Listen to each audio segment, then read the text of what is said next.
बहुजन समाज की हर खबर पाने के लिए सब्सक्राइब करें अम्बेडकर पीपल्स वॉइस और बेल आइकन दबाएं। हेलो फ्रेंड्स, मैं उत्तराम रोलियर आप देखना शुरू कर चुका अम्बेडकर पीपल्स वॉइस। भारतीय संविधान के निर्माता बाबा साहेब डॉक्टर भीमराव अम्बेडकर जी के द्वारा निर्मित या उनके द्वारा अंगीकृत किया गया भारत के संविधान का कल संविधान दिवस है। देश भर में संविधान दिवस को आपको पता है कि एक हर्षोल्लास के साथ याद किया जाता है। ये आज पहली बार नहीं है, पिछले कई सालों से और लगातार केंद्र के अंदर मोदी सरकार के आने के बाद उन्होंने भारत 26 नवंबर है उनको संविधान दिवस के तौर पर हर जगह पर मनाना अनिवार्य कर दिया है।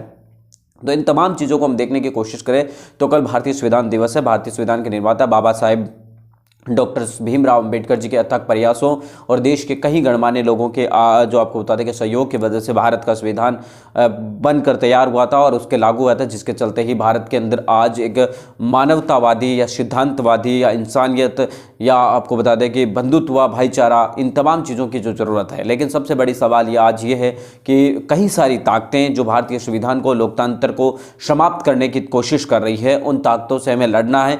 भारतीय संविधान के दिवस पर हमें यही प्रतिज्ञा लेनी है कि आखिर उन जो लोकतंत्र के खिलाफ है या संविधान के खिलाफ है, उन ताकतों को हम कैसे रोक सकते हैं। लेकिन सबसे बड़ी सवाल एक ये है कि बाबा साहब अम्बेडकर हमेशा ये मानते थे कि अगर कोई व्यक्ति मेरा बुरा करता है तो मैं उसके जैसा बुरा बनने की कोशिश बिल्कुल ही नहीं करूंगा, लेकिन उसे सही मायने में एक तरीके से आपको बता दें कि सुधारने की कोशिश करूंगा।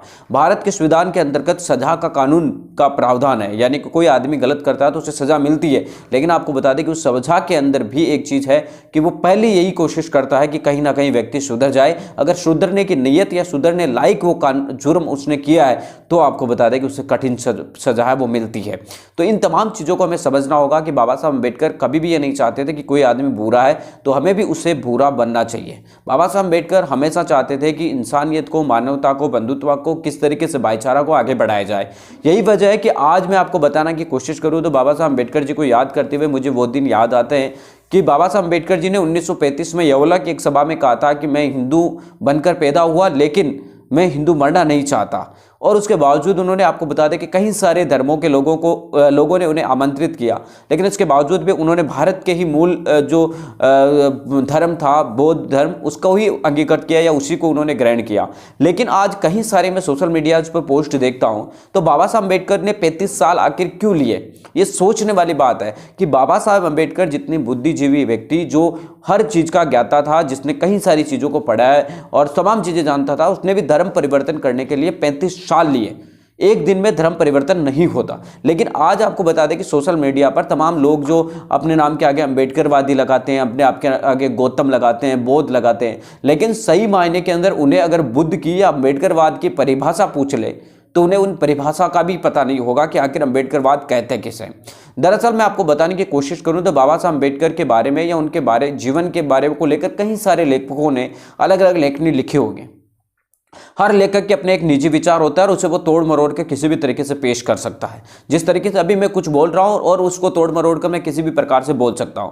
इसलिए मेरी आपसे गुजारिश है कि किसी भी प्रकार का अम्बेडकरवादी या और कुछ बनने से पहले बाबा साहब अम्बेडकर के द्वारा लिखी गई भारतीय संविधान से लेकर तमाम वो किताबें जो उन्होंने वॉल्यूम के तौर पर लिखी है, उनको तमाम को आप पढ़िए और उसके बाद आप किसी दूसरों की किताबों को पढ़िए और उसमें फर्क देखिए और उसके बाद आपको बता दें कि आप बाबा साहब अम्बेडकर के अम्बेडकरवादी बनने की बात करें तो बहुत अच्छा रहेगा। इसलिए मेरी आपसे यही सलाह है कि इस भारतीय संविधान दिवस के मौके पर आप एक प्रण लें कि बाबा साहब अम्बेडकर के द्वारा लिखी गई 24 जो भी किताबें हैं, इसके अलावा भी उन्होंने और जो पत्र और लेख और कई सारी किताबें उन्होंने आपको बता दें कि मीडिया के द्वारा भी लिखी है, उन पत्रों को भी मैं पढ़ने की कोशिश करूंगा और सही मायने में आप तभी अम्बेडकरवादी कहलाएंगे।